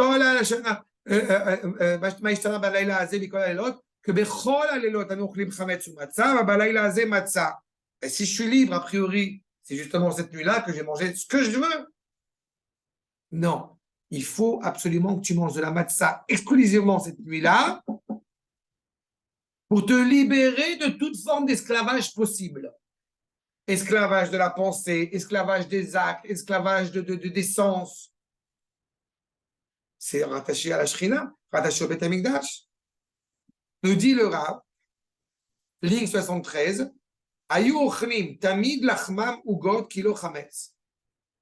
Kilo ayu menichim l'Israël. On mangeait ça toute l'année parce qu'on n'avait pas le choix. L'amtina de lachmam lachim, puisque les Égyptiens ne nous permettaient pas d'accéder à cela. Kolkach ayu memaharim otam le manachtam, puisqu'ils nous ont pressés à aller faire le dur labeur de l'esclavage égyptien. Les zecher le lechem oni aou levado anu ochlim lechem oni. A bezman she'en pesach imo. En souvenir de cela, eh bien, on continue à manger de la matzah, même quand on n'a pas le korban Pessah avec lui. Seulement, ligne 80, le Maguid de Yaakov ajoute un point supplémentaire. On mange de la matzah pour ça, mais aussi pour autre chose. Pourquoi? Aval ata, bagaluta chaylaze, quand on est en exil, quand on n'est pas en Eretz Israël, sheina ela matzah kemo shei zecher leinouy, en souvenir de la souffrance que nous avons traversée. Veyaseh chaga Pessah kemo shei, on fait la fête Pessah comme on le peut. Mais derrière cette dimension de la pauvreté, de la souffrance de la matzah, se cache une dimension supplémentaire. Ayez en tête la colombe, et pas le symbole de la paix, la colombe de l'arche de Noé. N'est-ce pas? Elle ne veut pas manger, rester dans l'arche, manger des victuailles, et elle préfère les herbes amères, mais être libre, être indépendante. Celui qui est capable de manger de la matzah joyeusement, sereinement, en état d'extase le soir de Pessah, vont nous dire les Rachaïm, c'est celui qui aura le privilège d'accéder à la Géoula. C'est justement cette ambivalence des deux. Regardez ce qui est en gras. Zgulat kiyum mitzvah zu, haïta shebishvila nichnesu l'Eretz Israël. Pourquoi est-ce que malheureusement pendant 40 ans on n'est pas rentré en Eretz Israël à cause de la faute des explorateurs? Parce qu'on a trouvé 1001 prétextes pour justifier qu'on est quand même bien dans le désert. Je me souviens que depuis tout à l'heure, je vends du premier sandwich de l'agent juif. Quand tu arrives au terminal 1, tu fais ton alia, à l'époque, c'était le terminal 1. 3 heures du mat, mort avec des valises, Emmanuel qui a 3 ans, etc. Et il te donne un sandwich.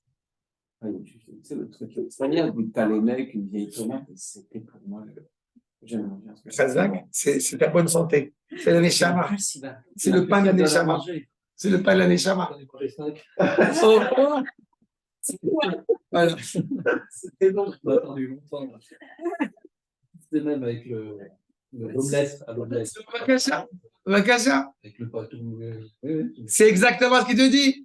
La sgoula de celui qui rentre en Eretz Israël. On est rattaché à ce pain, la liberté. Je veux manger des herbes amères. Oui, je suis chez moi. C'est l'ambivalence de la matzah. Et c'est ce qu'on fait quand on rentre en Eretz Israël. Première chose qu'on fait en Eretz Israël, après le Brit, Pessah. Chez Bishvila, nechnesu l'Eretz Israël. Kalken, Aaror, Sicha, Lifne, El. On va remercier, on va louer le Créateur. Be'et ou Be'ona Azot. Be'perek Yuma, Lomar, Ushata, Achav Dei. On est des esclaves cette année, l'année prochaine, on est à Yerushalayim, on va parler en hébreu, on va manger en hébreu, on va penser en hébreu, on va rêver en hébreu. Et Shana Abba, Be'arad Israël. On est en Eretz Israël. C'est parce que justement, ni spirituellement, ni matériellement, les générations qui vont rentrer en Eretz Israël n'aient eu de doute sur l'idée de rentrer en Eretz Israël qu'elle y est rentrée. On est prêt à manger de la matzah pour rentrer en Eretz Israël, on est profondément libre. Niske venichye anachnu, dit le Rav, pas de ça il y a près de 200 ans, okay? On aura le privilège, nous aussi, en revenant en Eretz Israël, en revenant vers la terre de nos pères, en mangeant de la matzah. Et maintenant,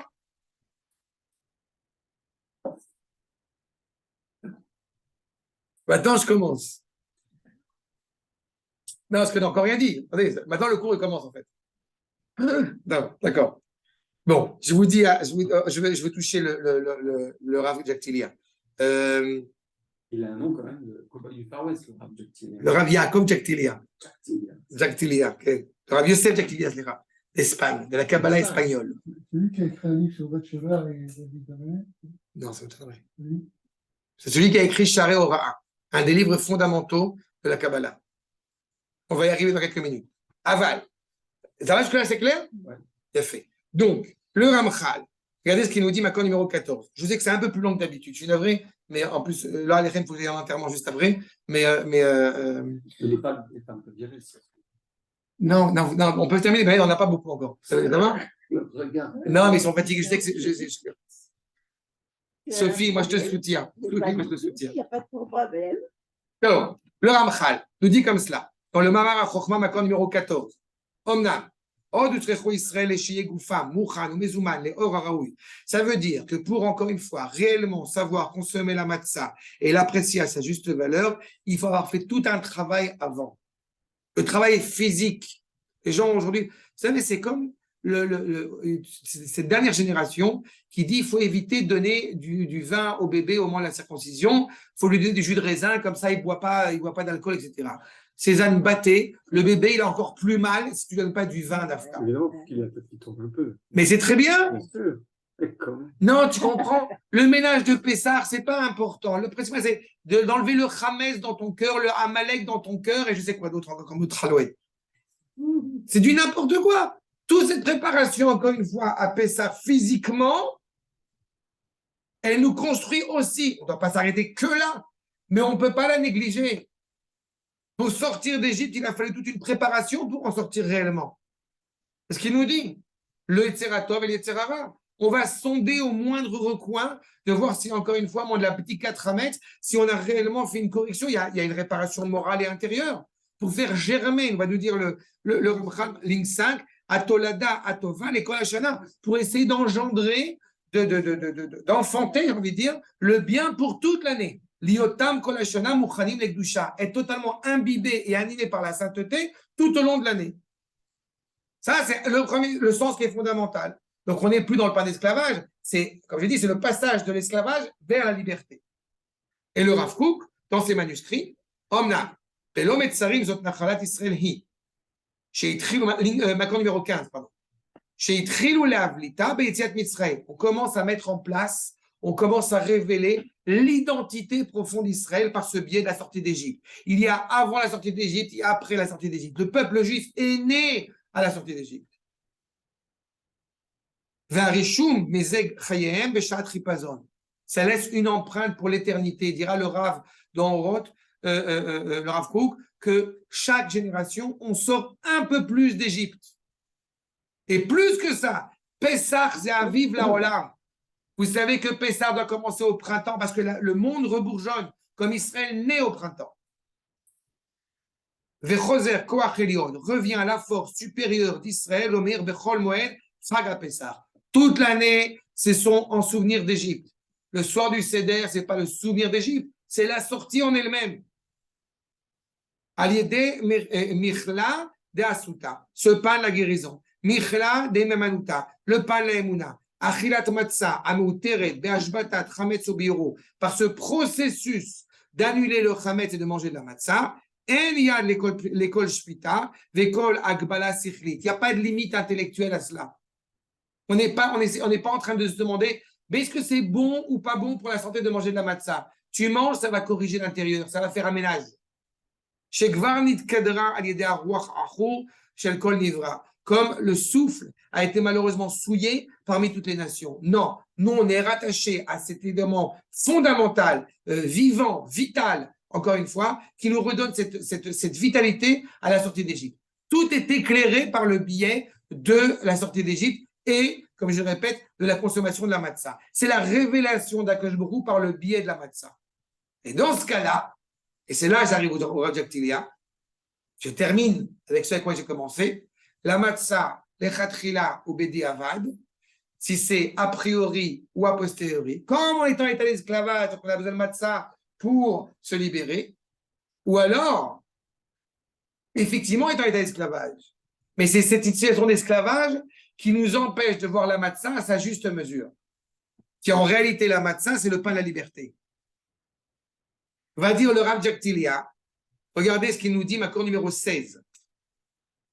Elle est a priori, comme on dit que chaque lettre est la fille de celle Exactement. qui la suit, ou non de celle qui la précède. D'accord. C'est ça, c'est ça. Oui, oui. A priori, oui. Mais comme elle a très bien dit tout à l'heure, Sabrina, tout dépend de celui qui le reçoit. Celui qui est justement profondément animé, celui qui vient d'une non, mais c'est plus que ça. Tu as du mal à digérer la matzah parce qu'on est encore un peu matérialiste. Tu as du mal à, pas toi personnellement, mais tu as du mal à apprécier la matzah à sa juste mesure parce qu'on est encore dans une dimension d'esclavage. C'est quand on est pauvre qu'on ne sait pas apprécier le saumon fumé à sa juste mesure. Tu prends du caviar à la louche.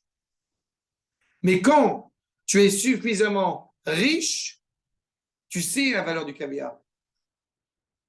Bon, l'avdil, ce qui se passe physiquement, se passe spirituellement. Quand on est tellement attaché à la grandeur de la Torah, alors on sait apprécier ce que c'est que la Torah véritable. Mais quand on est pauvre, Alors la Torah, ah ouais, c'est sympa, il y a une petite gématria, il y a une petite histoire, et voilà, Shalom à l'Israël. Excusez-moi, je suis intraitable. C'est ça la grandeur. Malheureusement, pas que. Tu as tous les côtés. Te dit le Rav, donc, Rabbeinu Yosef Jaktilia, dans Sanat Paneach, évidemment, vous savez pourquoi le livre s'appelle Sanat Paneach, hein? Et Yosef, le nom de Yosef en Égypte par le pharaon, c'est Sanat Paneach. Il a appelé son commentaire sur la Gada de Pessah, Sanat Paneach, en référence à Yosef. תצטרך לדעת, כי לא אמר לכם עוני על המצה מצד היות לחם מצה, למטה ממעלת לחם חמץ. Te dit le Rav, ne crois pas qu'on a appelé la matzah pain pauvre comme si c'était inférieur à un pain chametz qui aurait genre plus de valeur qu'à chametz ou le chemoni behemet. Le vrai pauvre, c'est celui qui est dénué de Torah, pas celui qui est dénué de richesse. C'est pas? Qui kama chez les faits cholchat amekabel, tout dépend de la faiblesse de celui qui va recevoir. Lo yuchal lirota or abayir bema'alato ad sheitarev boktzat chosher. On n'est pas capable de voir la lumière étincelante. On a besoin d'avoir un soupçon d'obscurité, sinon on n'est pas capable d'apprécier la lumière. Vous regardez le soleil directement droit dans les yeux, on voit noir. Donc on a besoin, à cause de la faiblesse dans laquelle nous nous trouvons, on a besoin de voir, d'avoir un peu de chametz, d'avoir un peu de cette réalité-là. Donc on va manger le chametz avec la matzah. Veine, soda chametz, ou milachon, maoul ve chometz. C'est le vinaigre. C'est le problème, ça a perdu son sens, ça a pourri. Tu avais une mitzvah, tu as perdu l'opportunité de la faire, tac, tu as procrastiné, c'est foutu. Et shro chametz, c'est la levure, on a dit c'est le champignon. Maintenant, qu'est-ce qu'on fait? Je vous le dis un peu à l'oral, mais c'est vraiment exceptionnel comme il a écrit. En fait, celui, on a dit, c'est un mécoubal. Regardez, non, bon, voyez ma ligne 30. Ribon olamim, galou veyadoua lefanecha. Sache bien, Akash Baruch Hu, je me trouve devant toi, mon intention, kavanati, la sod retzoncha, aval sor shebaïsa, veshiabud malchuyot meakev. La levure qui va faire lever le pas, ou l'influence des nations, fait que je ne peux pas te servir comme il faudrait. Comme j'ai une nature matérielle, voire même matérialiste, je ne suis pas capable d'apprécier la matzah à sa juste mesure. Donc, celui qui est pauvre, ce n'est pas la matzah, c'est nous. Mais si on est suffisamment, encore une fois, élevé et qu'on n'est pas animé par une faiblesse et par une pauvreté, alors la matzah, justement, eh bien, on l'apprécie et c'est la preuve qu'on est profondément libre. Regardez la deuxième colonne. Tam la matzah, ligne 52. Tam la matzah. Et tout ce qu'il y avait avant, là, entre 35 et 50. Non, je vous l'ai dit à l'oral, c'est juste pour alléger un peu la lecture. Okay. Tam le matzah chez mitzad geoula verachamim. La matzah, encore une fois, comme l'exemple de la geoula. Est-ce que tu as besoin que tu aies toute la richesse matérielle, j'ai envie de dire, pour venir en Israël, ou tu viens et tu es heureux d'y être? Quand tu viens et tu es heureux d'y être pour ce que tu reçois, et qu'Akadosh Baruch Hu t'aide, c'est quand tu sais apprécier la miséricorde profonde d'Akadosh Baruch Hu. Pas, tu as fui ce qui était derrière, c'était aller vers cette idée où tu vas pouvoir être en phase avec ton identité, avec ton hébraïsme, et donc avec Akadosh Baruch Hu. Te dit le Rav, c'est pas parce que tu as souffert là-bas que tu viens en Israël. C'est parce que tu veux être en totalement cohésion, en Bluetooth, avec le projet divin. Donc la matzah, elle est appréciée à sa juste mesure. Donc la matzah, elle est véhiculée réellement comme le pain de la liberté.